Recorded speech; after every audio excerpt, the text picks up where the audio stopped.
Mauga on Midtown. Let's check it out. He's got the golden guns. He's got the magma skin. We're starting off strong. Now, especially with Mauga being so new, mainly the big things that I notice between good and bad Maugas is how they use their abilities, how they use charge, how they use their cardiac overdrive, and their focus on how they shoot. Are they aware that they get a ton of self-healing if they can find big targets? So use that cardiac overdrive a little bit early. We weren't really even low on HP. So that means we can't really push in now, right? Because we're just going to get shredded. So now we got to wait for the next one. Unless we can find an easy pick here. We push in aggressive without the cardiac. We're forced to push out, use the immortality. See, we didn't really need that. We didn't really need to make that push there. We didn't have what we needed to make the push. So cardiac now ready. We got to reload. All right, we use that cardiac and now we push in. This is a great time. Match it. Yeah, just go for headshots. I will say that the Mauga v Mauga battle in these games really comes down to who can track better and who has cardiac overdrive. Those are like your two factors. And then like also, are you taking damage from the rest of the enemy team or not? But when it comes down to it, really the Mauga v Mauga, it's literally those two things. Do you have cardiac overdrive and can you track? Like without ultimates factored in there, those are really the two factors. So that's why whenever I push in with Mauga and me and Mauga both engage, like we've locked into the engagement, 100% of your focus needs to go into landing as many crit shots on Mauga as possible. One, to do damage, but more importantly, two, to give yourself sustain to live the engagement. And it really is a war of attrition between the two Maugas. Who can land more shots and sustain longer than the other one? And you'll notice whichever one does a better job at using the abilities and tracking is going to have more health, more pressure, and it forces the other one to get back. Now that's all other things excluding, obviously, if they have like an Ana or like a bunch of high damage, they're really coordinated. It's going to add a little bit more. But the Mauga v Mauga scenario really, it really is dependent on those two things. I'd probably say 70% of it is based on that. Okay, so we get trapped here. Nice. And that's like seeing that, especially when you go in. It's using cage. You would think would be really good for Mauga for sustain, but I've found that it's almost a death sentence, dude. To like, especially in a 5v5 scenario, to go in aggressive and use your ultimate, it's a death sentence, man. So I just use them defensively now. Like I just use them to gain a little bit of space and have a big shield and unlimited ammo, Like watch how quickly we go down here. And this is kind of what I'm talking about for Mauga players. It's like you want to go in and use it aggressively. You want to charge in. You want to get that damage and then cage it, right? Because you feel like you're like unstoppable when you're in that cage, but you're not. It's insane how many times I see that. So I've started, especially I would recommend people for the most part, if you want to get consistent value with your ultimate, push up a little bit, try to catch one person in the cage and then kill that person, secure that kill on that person so you don't get absolutely eviscerated while you're doing it. And it gives your team space. It gives them a big shield to push up into. It's a really smart, consistent way to win more engagements with Mauga's ultimate and live. And not die. That's the big one. Yeah, this is great. You're playing in LOS here. Healers. We missed a tiny little moment there. And I want you to watch this from the enemy Mauga's perspective. You lost track of that tracking for just a half a second, and that made a world of a difference in this engagement. That's what I mean is you gotta commit 100% of your focus to landing those tracking. So let's watch this real quick because this turns really quickly, and you were in a great spot for it too. Look at it. He doesn't miss a single spot. Reloads, finds the corner, back to it. Doesn't miss a single spot. Look at that.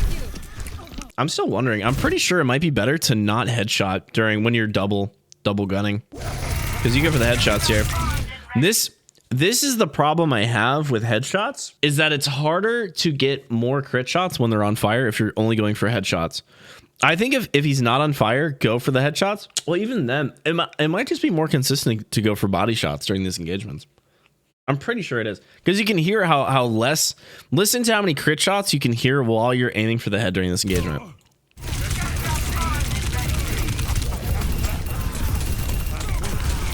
You hear those moments of pause in the crit shots? Those are all moments that you're not getting self-sustained. Now let's watch from his POV and listen to how consistent the crit shots are when he goes for the body shots.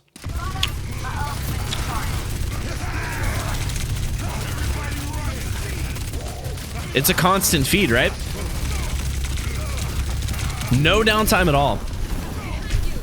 And I really think that's the difference. Like that is what makes the difference right there, is who can hit more crit shots. And coming down to it, it looks like if you're up close, you're dual gunning, it's going to be much better to just aim for the body and get the full hitbox. When you aim right in the middle, it gets the whole hitbox with both guns because of that spread.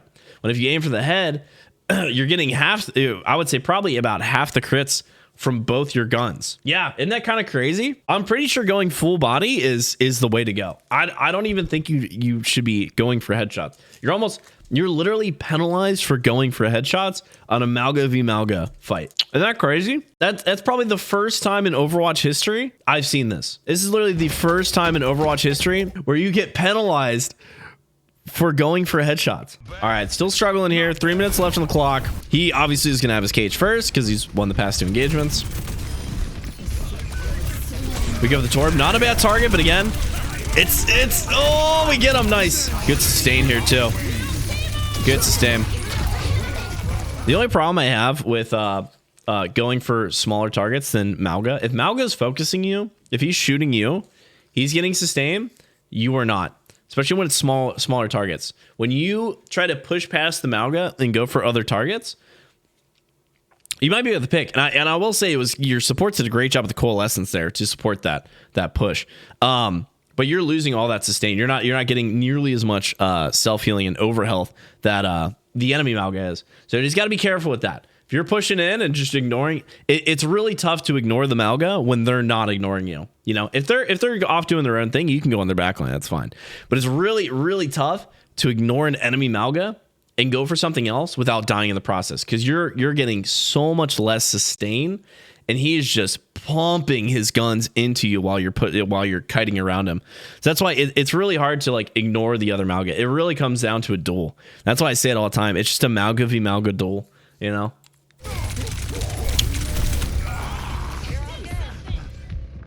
Massive Kitsune rush from him. Just absolutely eviscerates you. Time to get serious.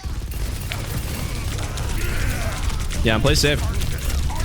This would have been a great opportunity. Let me back this up here a little bit. This would have been a banger time to use your ultimate. So you know that he used his ultimate. All right. We're in here. Look at how out of position he is right now. Look at how many teammates are around him. He's got his Kiri, right? He's got an Ashe on an off angle, but he's still missing 2 people. He's pushed up so much, and your team's right behind you. What do you think? Is this not a fantastic time to use ultimate? If there was ever a time to use a really good cage, take 2 steps forward, drop your cage, trap the enemy Mauga in there, which denies Suzu from Kiri unless she jumps into your cage, to completely blow up the enemy Mauga and probably the Kiri too when she jumps in and gets chained inevitably, and then you just walk it to point. Literally right here, you have won the game if you press that Q button. Or sorry, at least that point. Sorry, not the game. You win that point though if you press Q here. All right, next life.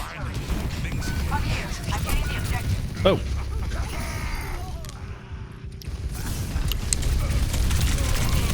Yeah, we're getting dunked on. Nice pick there.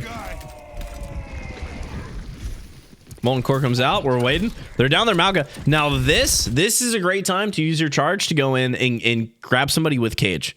You don't, especially because they're down a lot of damage. Their Mauga being down is a lot of damage, a lot of pressure that you're not going to be taking. This is the time to close this gap with charge and trap just Torbjorn. Not Torbjorn and Ashe, just Torbjorn or just Ashe. This is a great time to get a great stagger here. He's down that ultimate.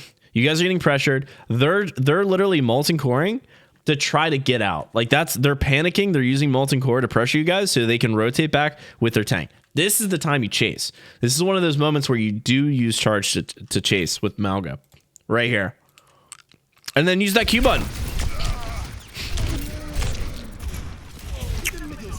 You know what I mean?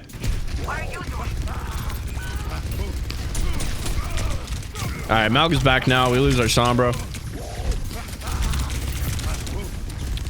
Again.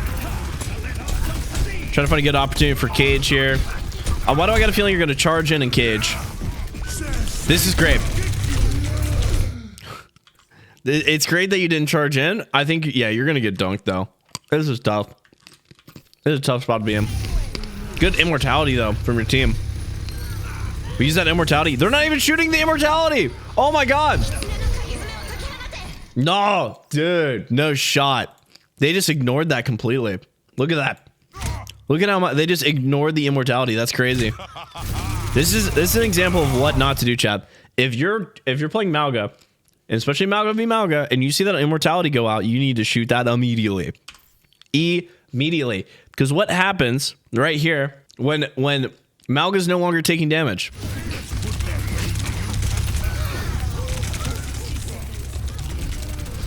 He's gonna blow you up, dude. You're gonna be cooked. And we make the swap to Zarya. Their team just gives the point. They just give the point, I guess. Getting paid to watch it? Let's go. It's a good pick. Down our bubbles. It's good. I like that you're playing the corner here, denying all the pressure from the rest of his team. This is great. This is great. Good job. Yeah, eat him up. Yeah, and people want to tell me that Zarya is not a Mauga counter.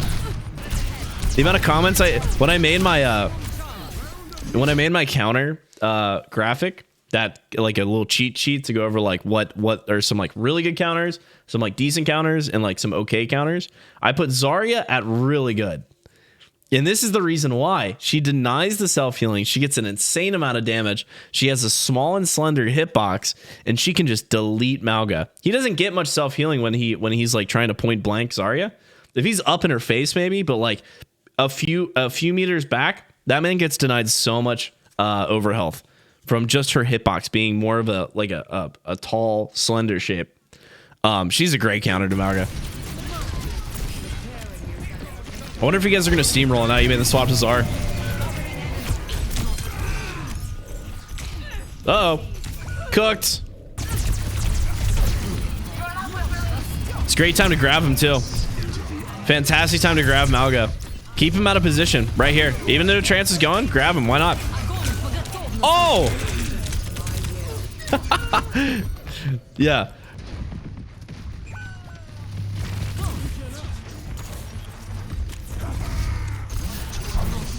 Push in the back line. Like it. Force out the cleanse. That's good. Now, if you can get out alive, that's value. Yeah, Casino Rush comes out. Yeah, if you can get force out something like that and then get out alive, that's value. That's really good. Good tracking there. Good charge. Definitely using Mauga to play into your strengths. Although we're going for the squishy there. Just eat him up. Look at how quick. Look at how quickly he gets deleted, man. Oh my god. Sorry, it's such a good pick against Mauga. Got a little bit of charge here. Don't be afraid to use some early bubbles to get that charge. You need it. You definitely need it. You definitely need it. Don't play into the window. Yeah, when you see a window come out like that, just don't walk in front of it. Your bubbles are gonna get deleted. Use your bubbles to live, right? If they push up into you while you're like taking cover behind the payload, then use your bubbles. I would never walk in front of a window unless it was a bad window that wasn't gonna kill anybody, you know? Super far away, then maybe I would use bubble there. That close, your bubble's gonna get popped like that. Like you're not even gonna realize that you hit bubble. Like it's gonna be gone so quickly that the animation isn't even gonna complete before that bubble's destroyed. You know what I mean? He's got to be careful walking in front of windows like that. That's a little risque.